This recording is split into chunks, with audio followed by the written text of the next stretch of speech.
শিলিগুড়ির 20 নম্বর ওয়ার্ডের সুভাষপল্লী নেতাজি রোডে ফের চুরির ঘটনা, আতঙ্কে স্থানীয় বাসিন্দারা।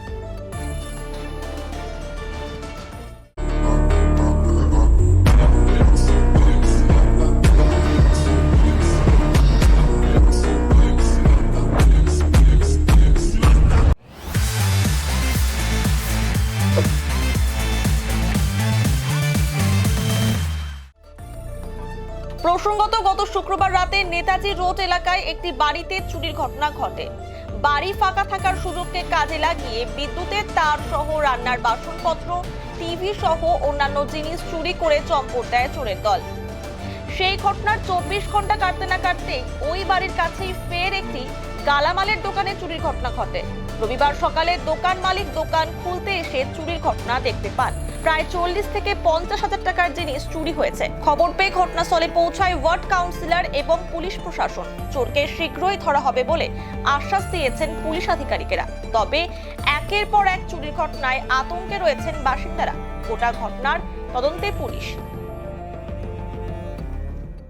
আমি সকালবেলা যখন দোকান 9টার সময় খুলি তখন জানতে পারি সিগারেট নিয়ে গেছে, তারপরে সরষের তেল, রিফাইন তেল, 4 কার্টন সরষের তেল, 2 কার্টন রিফাইন তেল, হাফ লিটারের 1 কার্টন, 1 লিটার 1 কার্টন, আর আপনার ডাব সাবান বড়টা নিচে 190 গ্রামের 3টে নিচে, আর এরিয়াল সার্ফ লিকুইড নিচে 3টে, আর সানলাইট সার্ফ নিচে লিকুইড 3টে, আর ডেনিভার বডি ওয়াশ নিচে 6টা, 45 থেকে 50 হাজার টাকা, টাকা পয়সা 2000 টাকা, 1,500 2000 কয়েন খালি।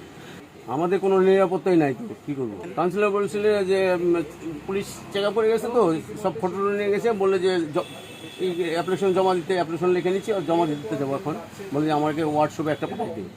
পুলিশ বলছে দেখছি আমরা, কই সুরক্ষিত? এভাবে সুরক্ষিত হলো আমরা আমাদের কি করে খাবো? আমরা আমার কোনো স্টাফ নাই, আমরা নিজেরাই খাটি। আমরা কি বলবো? আমরা বেকার ছেলে, সকাল 8টা 9টা থেকে রাত 12টা পর্যন্ত দোকানদারি করি।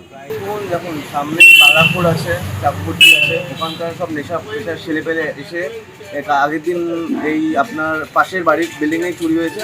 আজকে এখানে আমার দোকানে আপনার নাইনে করে 25,000 টাকা সিগারেট আর 20,000 টাকার মতন তেল নিয়ে চলে গেছে। আর কাল রাতে হয়তো ঘটনাটা ঘটেছে ভোরবেলার দিকে। আমরা কাল রাতে বৃষ্টি হচ্ছিল, টের পাইনি। এখন সকালে উঠে দেখি এই অবস্থা। আমরা খুলেছি দোকান 9টার সময়। এই আপনি আসুন, আমরা ভেঙে বাইরে থেকে ভেঙে ওখান থেকে মাল সাপ্লাই করে বাইরে পাচার করেছে। যে 1 লিটারের যে প্যাকেটগুলো হয় ওটা একটা একটা করে ওরা বিয়ে করেছে। আপনার 25,000 টাকা সিগারেট আর 20,000 টাকার মতন তেল, মানে 45,000 টাকার মতন। সিসিটিভি ফুটেজ নেই, এই আমাদের কর্পোরেশনের সিসিটিভি লাগানো আছে, বাট ওটা খারাপ এখন চলছে না। কাউন্সিলর বলেছে যে আপনার যে মানে কমপ্লেন কপিটা আছে ওনাকে দিতে, একটা হচ্ছে সব দেখে গেল, ভিডিও নিয়ে গেল, তারপরে বললো গিয়ে একটা কমপ্লেন করতে, ডায়েরি করতে।